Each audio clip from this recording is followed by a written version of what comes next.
sa L300 ayaw umabante. So titingnan natin to.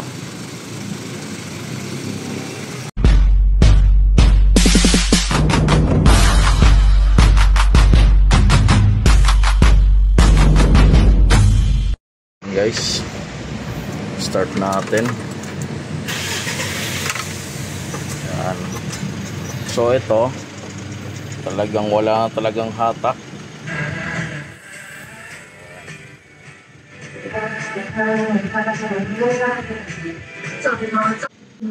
So ikambyo ko para makita nyo. Tapos yan. So nakabitaw na yung clutch, nakakambyo yan, wala pa rin hatak. Yan. So kaya naman hindi na natin papatagalin to. Bababaan natin yung transmission dahil yun lang naman yung kadalasang nasisira dito sa mga Euro 4. Pagka nawalan ng hatak, so kadalasan nasisira yung clutch, pudpud na. Guys, so ibababa na. So makita na natin yung lining yan.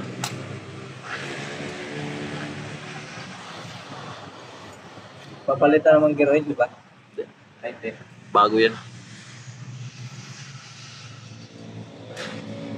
Yan guys, naibaba na yung transmission. Yan. So ito na yung clutch nya. Kung makikita nyo, sunog na. Yan.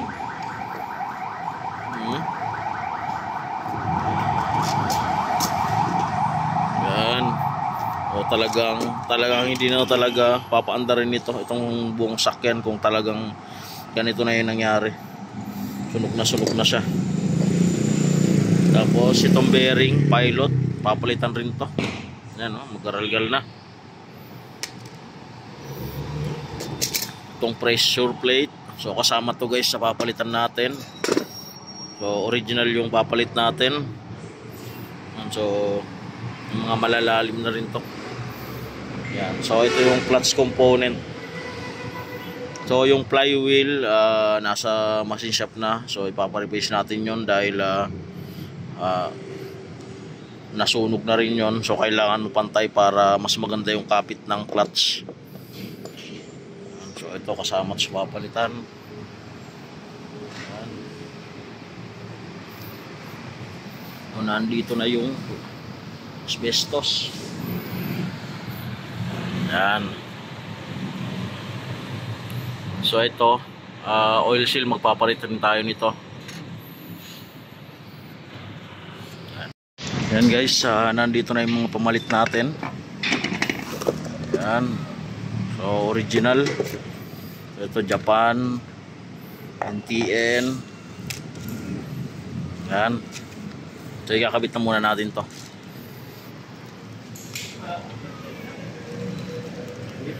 Yan. So ito na yung flywheel na pina-replace natin.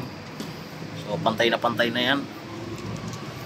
Tapos ito yung oil seal. So sisikwatin lang naman to para matanggal yan.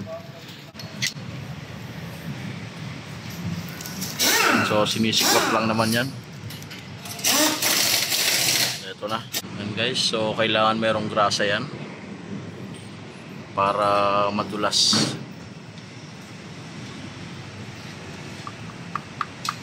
Yan. So ang kailangan lang naman natin lumapat yan.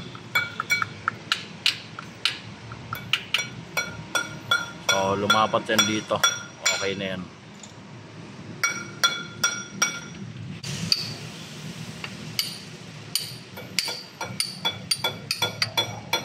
So pag nagpapalit ng clutch, kadalasan sinasama na yung crankshaft oil seal para isang babaan na. Yan. So dahil matagal-tagal bago na naman magpalit ng clutch.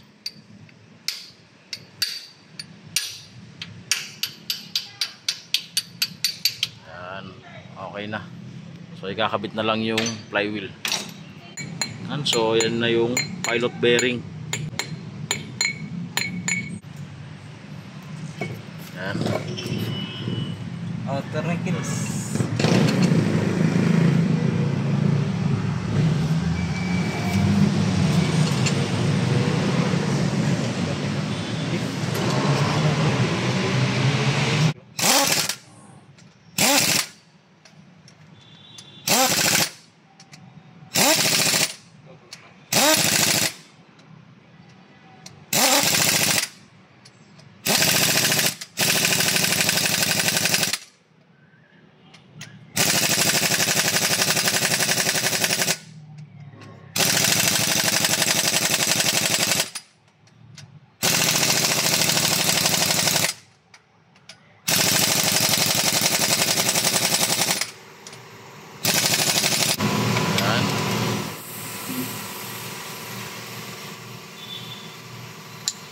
So kailangan guys may kontra tayo dito para hindi umikot.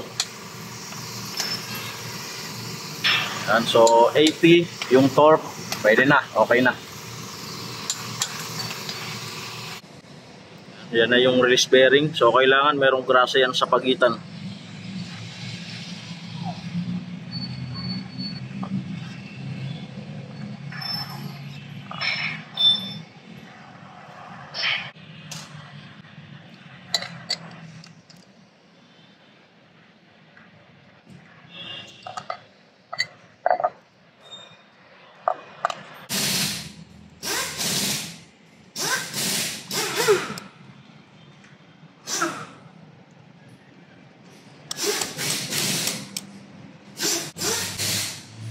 Yan. Tapos itong isa.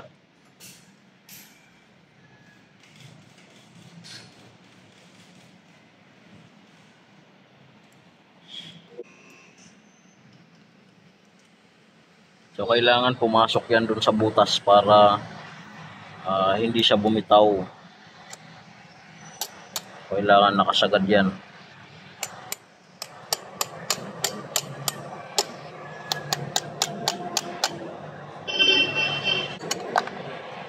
Yan. Okay na. So lalagyan na lang ng grasa yan para may pasok na natin dito.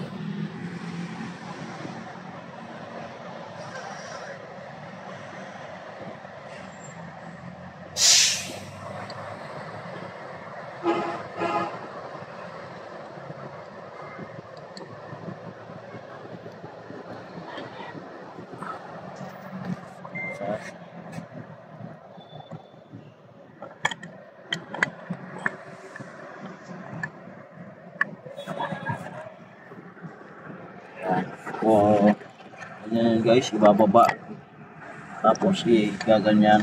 So nag-lock na yan, okay na yan.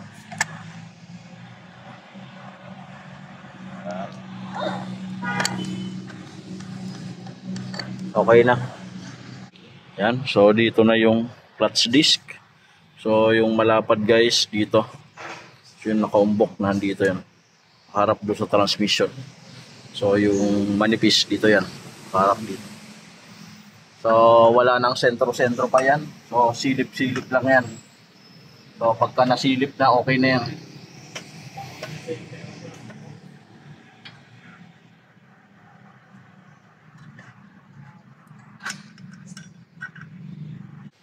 Yan guys, so meron namang stikwatan dito. So kabilaan yan. Yan. So yan yung pinakang sentro. So halata naman yan pagka hindi pumasok, wala sa sentro yan. Okay na yan. So higpitan na lang yan. Tapos isasampa na yung transmission.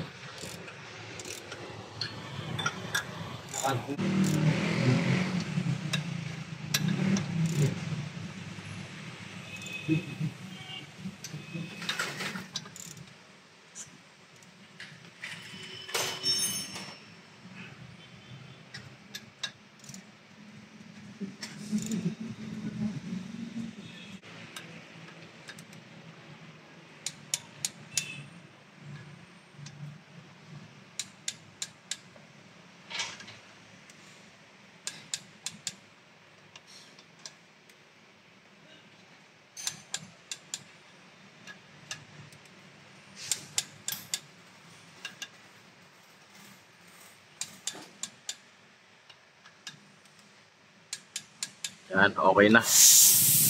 Yan, isasampa na yung transmission.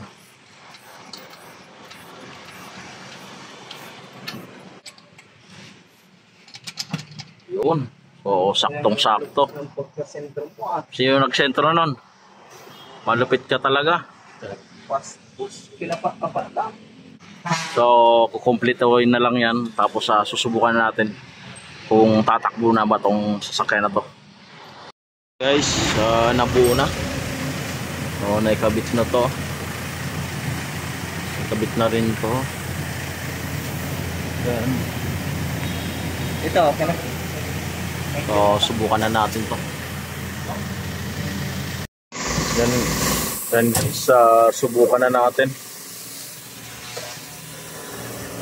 So, nabuo na to lahat.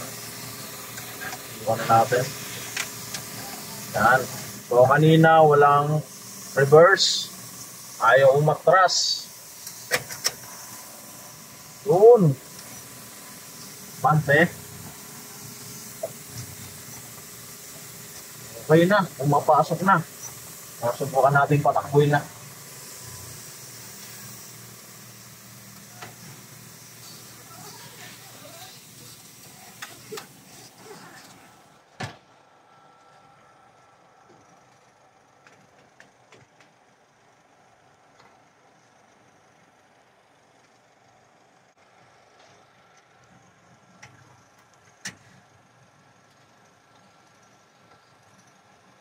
Ito guys, dala ng hata ko.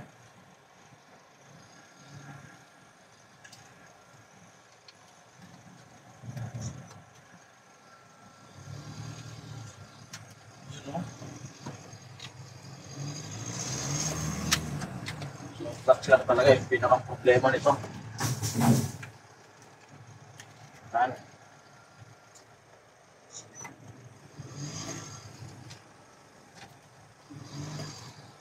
So,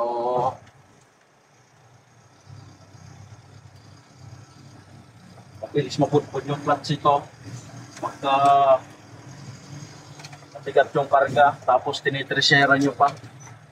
So, mabilis mapudpud yan.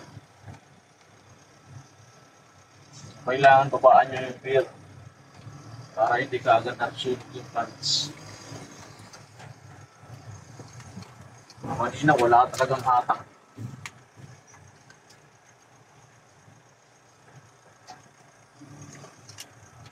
So hanggang dito na lang yung vlog ko. Like and subscribe to my channel. Thank you.